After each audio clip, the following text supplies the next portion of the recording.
All right, here with Najee Dorsey of Black Art in America, and this is such a wonderful project that you've been immersed in over the last few years of really chronicling and cataloging so much Black art in the United States, which has been overlooked for generations and generations. Yeah, no, absolutely. We're in our 11th year of documenting, preserving, and promoting the contributions of the African American art community. And we built a tremendous portal and resource for a lot of people to take advantage of it online at blackartinamerica.com. You know, it's incredible when you think about Black folk art, which was dismissed by, so many art critics and so many people in the art business in New York and Los Angeles. And you look at its impact on American life over the generations, and not just art, but music and fashion and just everything. It has touched everything in this country, whether people want to acknowledge it or not.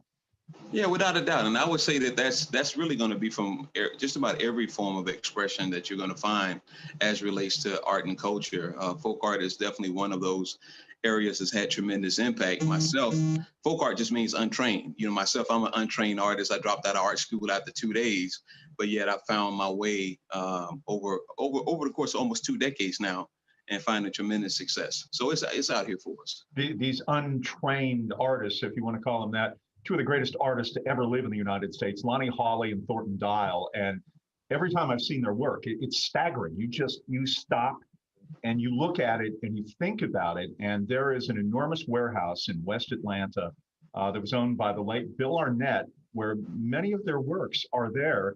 It would be great to be able to display those at some point so people can really comprehend and see what was amassed for so many years. Yeah, well, I mean, I definitely agree with you on that, Jeff. The work is phenomenal, and to a larger extent, I would say that's part of what we're doing with Black Art in America with the purchase of this new property that we bought in Atlanta to have a headquarters so we can showcase the work of, contemporary living artists that are working, as well as a number of our master artists that are no longer living, like the artists that like Thornton Dow that you mentioned. I was telling in the video, I said, tell Tyler Perry he got a new neighbor. We bought a property at 1802 Connolly Drive, which is 1 mile from downtown East Point, where City Hall is located. And we're 3.5 miles from the airport. So we're right in between Tyler Perry Studio and the airport. So tell me what you're up to right now. Specifically, tell me what you're doing here in 2021.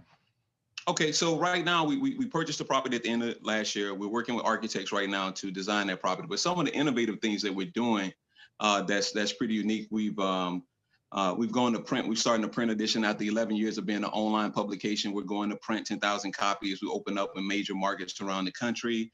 Just became a board member of the Bo Bartlett Center. We work with a lot of contemporary artists. We've got this new campaign that we launched called The Tipping Point, that moment that made the difference. And it's going to be an opportunity on our platform at blackartinamerica.com where artists can kind of share where they are and that moment that really made the difference for them, whether it was, something that gave them opportunity to expand their work, or maybe there was a door or an avenue that opened up. So those are a few of the things. And then we work with a number of nonprofits around the country. We've got a fundraiser right now with an after-school program and something that benefits the Zora Neale Hurston Festival in Edenville, Florida. So we're very active.